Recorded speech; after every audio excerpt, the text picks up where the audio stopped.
Wrestling fans, we explode into Christmas for the 9th annual Paul Bearer Holiday Headlocks Toy Drive Cyber Fan Fest. A human sea of superstar guests have come to MWF Studios for live interviews, tributes, and virtual autograph signings. The good news is, if you miss these superstar signings, we have individual autograph photos available as well as all-inclusive VIP packages throughout the season. If you want them for yourself or to give as a holiday gift for Christmas, get the order in by December the 19th. On Christmas night, we'll reveal the winner of the massive Christmas Week Mega Raffle, where one lucky fan wins an entire jackpot of prizes, again, to benefit the Paul Bearer Holiday Headlocks Toy Drive. 2020 has been a brutal year for the economy, as well as our toy drive efforts. We could use any and all the help you could give us. Be part of the professional wrestling community. If you're going to take part in any toy drive this year, let it be one where we update Santa Claus's GPS and honor Paul Bearer's memory. Head on over to BostonWrestling.com now. For their own time commitments, they don't have all the time in the world sometimes to give certain veterans, but let's kick off the look at these two with the man that was the first Triple Crown champion in WWE history, a man that held the WWF World Championship, a man that held the Intercontinental title, and a man that briefly held the WWF Tag Team titles with Bob Backlund. I'm talking about the veteran, Pedro Morales. You know, Pedro represented the wrestling world very good. I mean, I travel with Pedro up and down the road. You know, he loved his Cadillac, loved his good food, and we'd hit somebody, Whopper, baby, you know, Whopper, you know, and he was a true gentleman, and I think, if I'm not mistaken, he held the title of almost sucked up to Bruno Sammartino. He held it for over 1,000 days. I think it was 1,027 days. He held the title he had a record there, a lot of sellouts in Madison Square Garden. You know, so he was right up there with Bruno Sammartino and in that class. So I believe, other than superstar Billy Graham, Pedro Morales, I should say, had the highest percentage of sellouts for his title matches of any wrestler ever, including Bruno. Yeah. The Puerto Rican community in New York supported Pedro like none other. Tremendously. I don't think he was as big of a draw in a market like Boston that was heavily Italian like Bruno was, but in New York City at Madison Square Garden, Pedro was unreal. For many, many years. And he was a perfect gentleman. People that had met him was always very, very well dressed. They were a perfect gentleman. So, like I said, after Pedro finished his career with the WWF at that time, he never made no appearance. I've been on many events, many wrestling shows, and I think when Pedro quit, he just quit. He did one or two here and there. After his time in WWF, he did do a little play-by-play work for WCW's Spanish show in the 90s. But since then, he just on the independent circle was almost like invisible. He retired back to his home in New Jersey, and then unfortunately he became ill in recent years. I used to go to New Jersey. It was a gym I used to go to, and I asked Pedro, I said, Pedro, some guys asked me about getting your numbers so, you know, to use you on some shows. I'm retired, brother. All I do, I come here, I work out, I go home, I work on my house.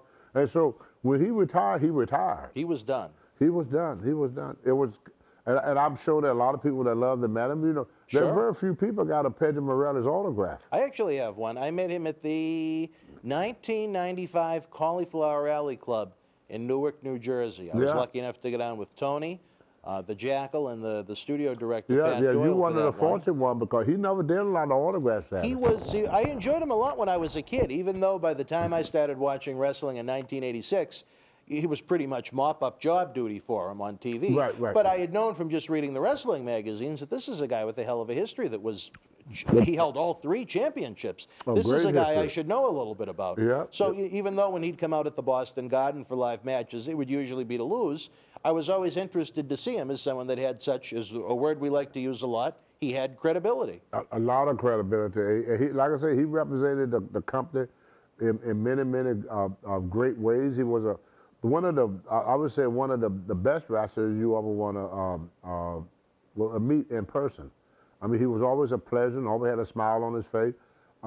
Very, very professional, was never late, never missed a show. You know, he's going to be well missed. Were you around during your Saba Simba run? Was he still an agent at that point? Yes, he was. What was he like as a road agent compared to a very wrestler? good, the same as a wrestler. Well, see, we all knew him. And he knew how to relate to the wrestlers as one of them.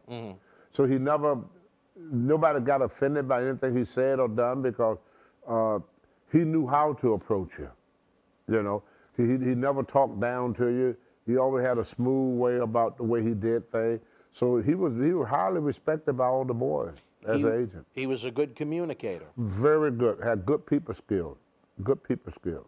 Any road stories or adventures with Pedro over the years that you can recall? Well, unfortunately, no, because I rode mostly during the Pedro era. I rode mostly with SD Jones because he was my partner at the time. So mostly I was around SD Jones. And Pedro, mostly, every time I saw him, he was always by himself.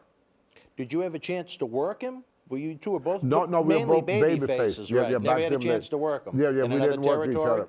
Yeah, it would have been a pleasure to work. Yeah. I've worked with him in tag matches. I was in a couple of tag matches with him. What were your observations with him as a worker? I thought he was excellent. You know, he was very good. A lot of old school. Now, in today's floor mat, people probably would not like his work as much. They might find him boring? Exactly, because it was a different environment. Right. Because like I said, in my day, we were primarily concentrating on making it as realistic as possible. So the moves were not as important as the believability of the match. In the early 70s, is certainly a predecessor for those that look at WrestleMania or Starrcade as the first big events. Bruno and Pedro had a 75-minute time limit draw at Shea Stadium, the home of the New York Mets. The Shea Stadium had a few big WWF events throughout the 70s. And I drew that picture for Bruno and gave it to him before he passed away. What was the picture of? They in Shea Stadium, Pedro and Bruno, and Pedro is down, and Bruno got him in the R-bar. You actually had a drawing of it. Yeah, I got I it. wish you had a copy of it. That would have been great to include with the show. I would make next time you see me, I would bring that down. I got to look for it. And I got it. You gave it to Bruno? I gave the original, yeah. And what did he think of it? Well, I did it through Dominic DeNucci. So Dominic took it and gave it to him. So I never got a response back, but Bruno always talked well of me, and he was. Dominic said he loved it. I'd like to have Dominic in the studio, someone that's still with us. Luckily, we always complain about how we lose so many guys before we have a chance to. I just saw Dominic not too long ago in upstate New York. Really? Me and Tito Santana, we was at a thing not too long ago. Really? Yeah, and Dominic was there. How's he doing? Great. Good spirits? Yeah, lost a lot of weight. But, Really? The health-wise, fantastic, yeah. All right. How would you like to remember Pedro Morales? How do you think the fans should remember this great wrestling legend? WWE didn't give him a heck of a lot of airtime, so to speak, when he passed away. Here on Memories and Legends, we like to remember those that we've lost.